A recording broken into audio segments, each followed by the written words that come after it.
ہم اکثر پریشان ہوتے ہیں، اس کے لیے کوئی وظیفہ بتا دیں۔ صلی اللہ علیہ وسلم کے پاس ایک مرتبہ ایک صحابی آیا اور انہوں نے اپنی پریشانیوں کا اظہار فرمایا۔ سب سے پہلے تو تقوی اختیار کرنا ہے آپ نے۔ دوسری بات یہ ہے کہ جو مصیبت ہے اس کے اوپر صبر کرنا ہے۔ اور تیسری بات آپ صلی اللہ علیہ وسلم نے ان کو یہ بیان فرمائی کہ ہم اکثر پریشان ہوتے ہیں، اس کے لیے کوئی وظیفہ بتا دیں۔ پریشانیوں سے نجات کے لیے آپ صلی اللہ علیہ وسلم نے مختلف مقامات میں مختلف اوراد اور اذکار بیان فرمائے ہیں۔ سب سے پہلی بات تو یہ ہے کہ آپ 5 وقتہ نمازوں کی، فرض نمازوں کی باقاعدہ پابندی کریں، ساتھ ساتھ قرآن کریم کی تلاوت بھی کیا کریں، اور درود شریف، درود ابراہیمی کثرت سے پڑھا کریں۔ آپ صلی اللہ علیہ وسلم کے پاس ایک مرتبہ ایک صحابی آیا، اشجع قبیلے سے ان کا تعلق تھا، عوف ابن مالک الاشجعی رضی اللہ تعالیٰ عنہ۔ عوف ابن مالک الاشجعی رضی اللہ تعالیٰ عنہ آپ صلی اللہ علیہ وسلم کے پاس آئے اور انہوں نے اپنی پریشانیوں کا اظہار فرمایا اور فرمایا، اللہ کے رسول، میرا بیٹا سالم دشمنوں کے قید میں ہے اور بیوی گھر میں انتہائی غمگین ہے اور ساتھ ساتھ فقر و فاقہ بھی ہے۔ آپ صلی اللہ علیہ وسلم نے جب ان کی یہ باتیں سنی، آپ صلی اللہ علیہ وسلم نے ان کو ایک وظیفہ بتا دیا، اور وظیفہ یہ تھا کہ عوف، آپ نے اس طرح کرنا ہے، آپ بھی اور آپ کی بیوی بھی، سب سے پہلے تو تقوی اختیار کرنا ہے آپ نے۔ دوسری بات یہ ہے کہ جو مصیبت ہے اس کے اوپر صبر کرنا ہے، اور تیسری بات آپ صلی اللہ علیہ وسلم نے ان کو یہ بیان فرمائی کہ لا حول ولا قوت الا باللہ، اس کا ورد کثرت سے کیا کرے دونوں۔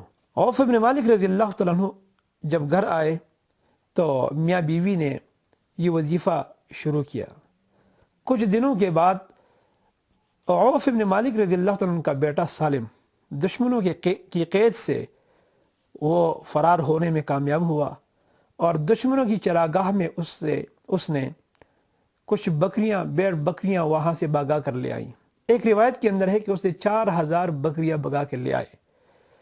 جب وہ گھر کے قریب آئے تو عوف بن مالک رضی اللہ تعالیٰ عنہ اپنے گھر کے باہر تھے، بیوی سے کہا کہ کون آ رہا ہے؟ دور سے جب دیکھا تو اس کا بیٹا سالم تھا۔ انتہائی خوش ہوا اور بیوی بھی خوش ہوئی، بیٹا بھی خوش تھا، لیکن چونکہ اس نے 7 بکری بھی لے کر آئے تھے، آپ صلی اللہ علیہ وسلم کی مجلس میں گئے اور آپ صلی اللہ علیہ وسلم سے پوچھا، اللہ کے رسول، آپ نے 3 وظیفے بتائے تھے اور ہم نے اس کے اوپر عمل بھی کیا، میاں بیوی نے، اب بیٹا بھی مل گیا اور بیوی بھی، اس کا غم بھی ختم ہو گیا، اور ساتھ ساتھ جو فقر تھا وہ بھی ختم ہوا ہے، لیکن جو بکریاں وہ لے کر آیا تھا، آیا وہ بکریاں ہمارے لیے حلال ہیں کہ نہیں؟ آپ صلی اللہ علیہ وسلم نے ارشاد فرمایا کہ وہ بالکل تمہارے لیے حلال ہیں، آپ ان کو استعمال کر سکتے ہیں۔ تو ان کا فقر و فاقہ بھی اللہ تعالی نے ان کو بھی دور فرمایا۔ لہذا یہاں پر آپ صلی اللہ علیہ وسلم نے عوف بن مالک رضی اللہ تعالیٰ عنہ کو 3 باتیں بتلائیں۔ پہلی بات تقوی اختیار کرنا، پھر اس کے بعد صبر کرنا، پھر اس کے بعد لا حول ولا قوت کا ورد کرنا۔